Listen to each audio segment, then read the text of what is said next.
Yan Meng Yao chased after me unhappily. You weren't like this yesterday.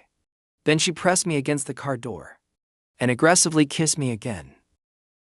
Listening to the intimate sounds coming from the backseat, Zhang Ting silently raised the partition. Her face alternated between red and pale. Her pre-departure suspicions had been confirmed. But at this moment, she wanted nothing more than to kick over this bowl of dog food. The car drove all the way to Diwan. Zhang Ting cleared her throat lightly. Miss, we've arrived. Reluctantly, Yan Mengyao pulled her lips away. Go on home. Blushing, I opened the car door. As soon as I got out, I took a deep breath of fresh air. Only when a cool evening breeze blew toward me did it dispel some of the chaos in my mind. I patted my cheeks.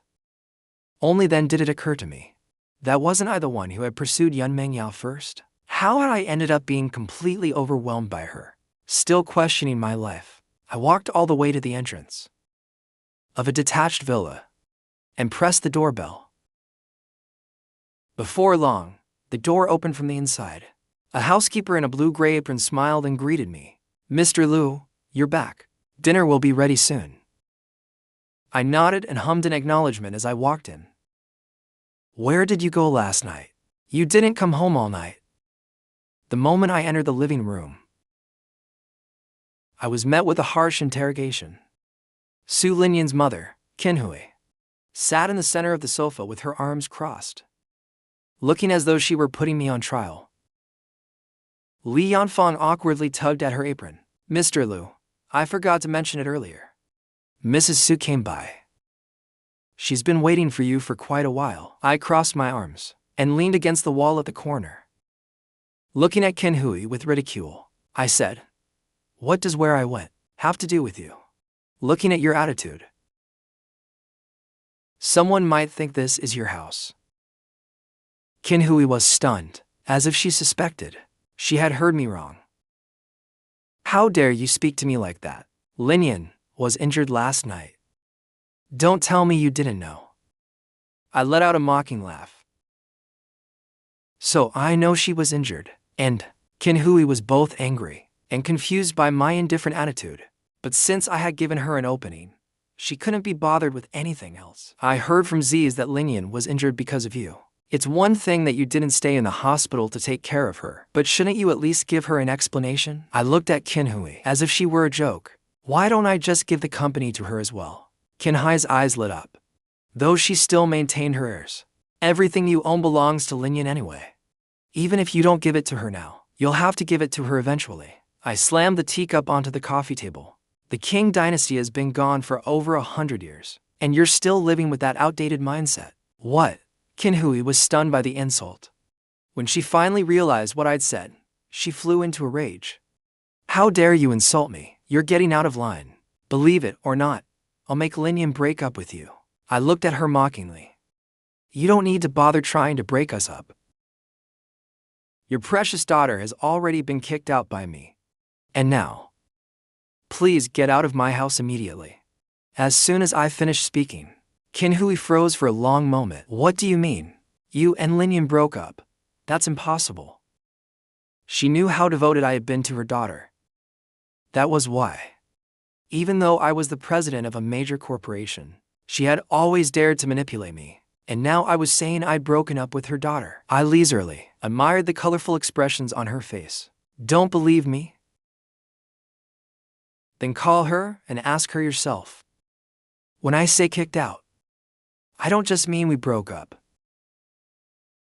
Her position is gone too. Qin Hui's face turned pale. She hurriedly took out her phone and called Su Linyan. The moment the call connected, she immediately bombarded her with questions. I couldn't hear what was being said on the other end, but I could clearly see the color draining from Qin Hui's face.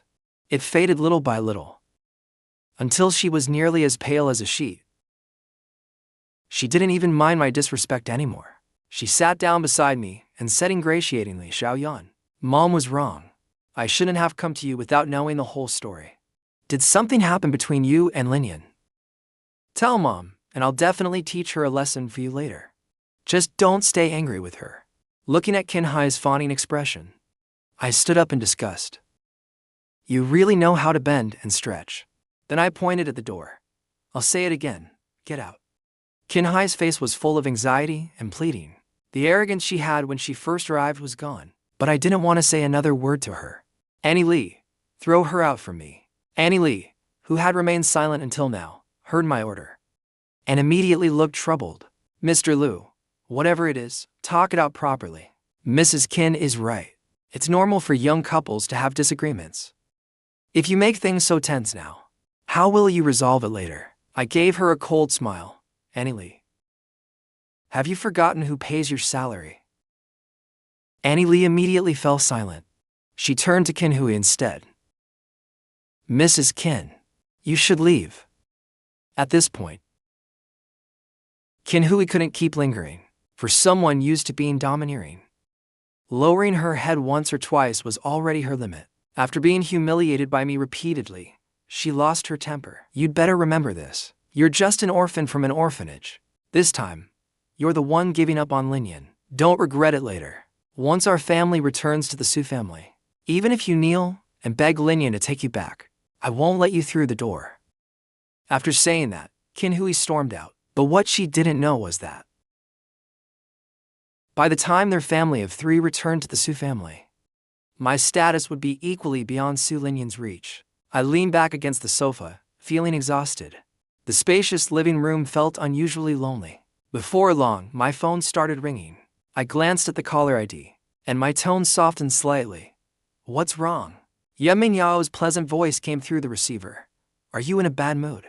I rubbed my temples. Is it that obvious? You could tell just from my voice. After a moment of silence on Yan Mingyao's end, did Su Linyan's mother come looking for trouble? I suddenly sat upright, got up, and walked out of the villa. Glancing around, I saw the black Bentley, still parked where it had been. The driver's seat was empty now. I quickly walked over and knocked on the rear door. The door opened immediately, revealing Yan Mingyao's exquisitely sculpted profile. I opened my mouth, and after several breaths finally voiced my confusion.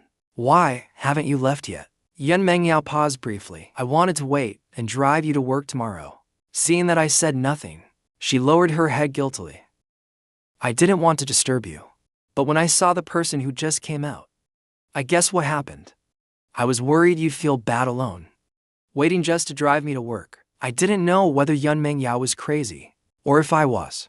You stayed here, planning to spend the night in the car? Yan Mingyao didn't answer. She lowered her head even further. I felt like my heart was about to explode, desperately needing an outlet for my emotions. I ended up dragging the guilt-ridden Yan Mingyao back into the villa. The dishes on the dining table were no longer steaming, but they were still edible. I took out 2 bottles of Bordeaux red wine from the cabinet. While letting them breathe, I shot Yan Mingyao an exasperated glare. Eat. Yan Mingyao lowered her head and apologized. I'm sorry.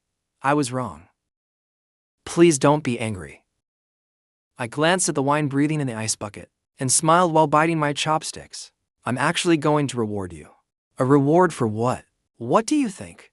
I kicked the question back to her and lowered my head to continue eating. After dinner, I poured the decanted wine into our glasses. I clinked mine against Yan Mingyao's. To your recovery from illness, and to the poison leaving your body, to my new beginning, and to clearing out the trash around me, to the second day of us being together, and every day that follows.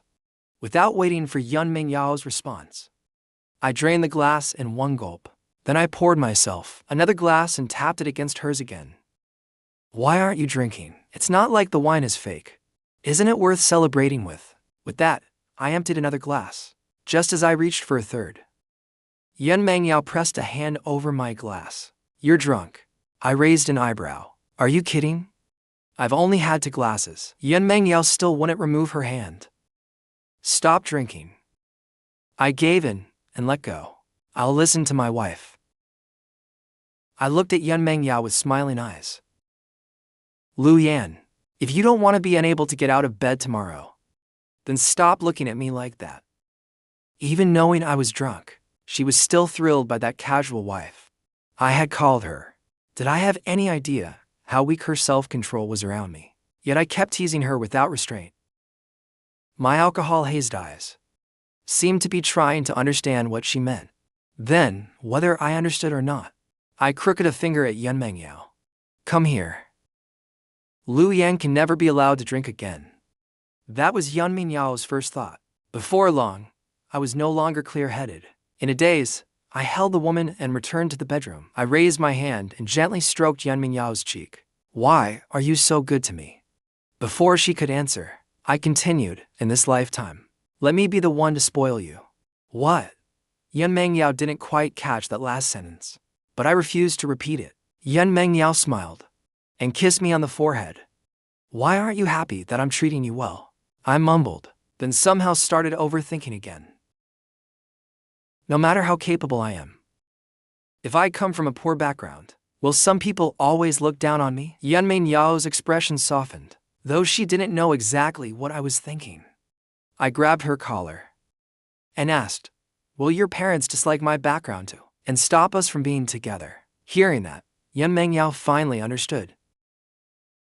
Thinking of Qin Hu leaving the villa, a dark look flashed across her eyes. She reached out with her slender hands and held mine. My parents won't, she said solemnly. They'll only admire how exceptional you are, to come this far despite growing up in those circumstances. My confused eyes blinked. Really?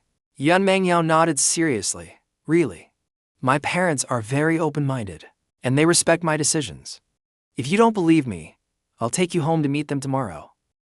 When I still didn't respond, Yan Mengyao felt a little disappointed, but she didn't expect someone this drunk to understand every word she said.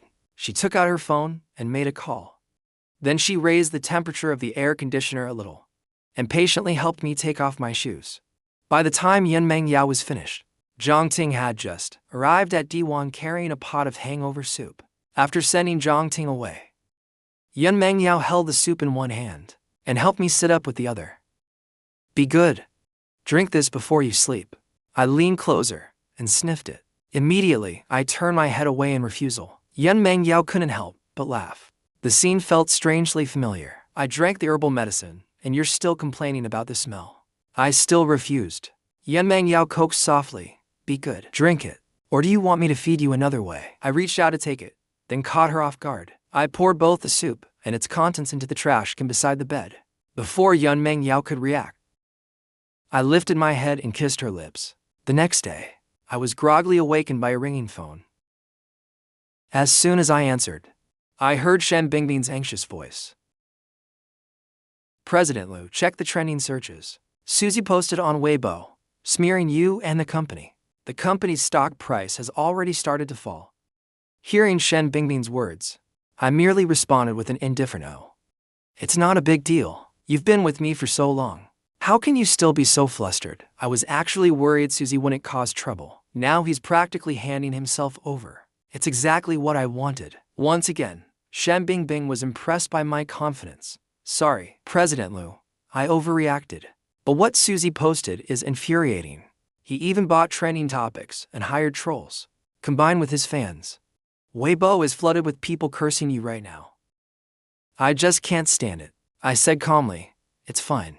Let them curse, as long as the entertainment industry is involved. These online wars are always intense. In my previous life, I helped Su Lingyan manage Tianyu, which controlled half of the industry. I'm very familiar with this sort of thing. Shen Bingbing asked, President Lu, shouldn't we release the evidence of Su Lingyan's embezzlement? I smiled. Of course we'll release the evidence. But not just that. We'll talk once I get to the office. Your job is to reassure the shareholders. What I want isn't merely clarification. I want to kill two birds with one stone. Yan Mengyao looked at me, her eyes full of excitement and anticipation. Amused, she pinched my earlobe. It looks like you already guessed Suzy would do this. I chuckled. I just think that with his personality and brains, he wouldn't let this go. And he couldn't come up with a better way to attack me. Yan Mengyao smiled. Do you need my help? I shook my head. Yan Mengyao had already avenged my previous life. This time, I wanted to do it myself. On the way to the company, I casually opened Weibo. I immediately saw a trending topic about the incident. It was ranked #1. The president of Lu Group cheats on a rising star. Suzy speaks up for justice. When I opened the trending topic, the top post was a lengthy statement posted by Suzy on his personal Weibo account.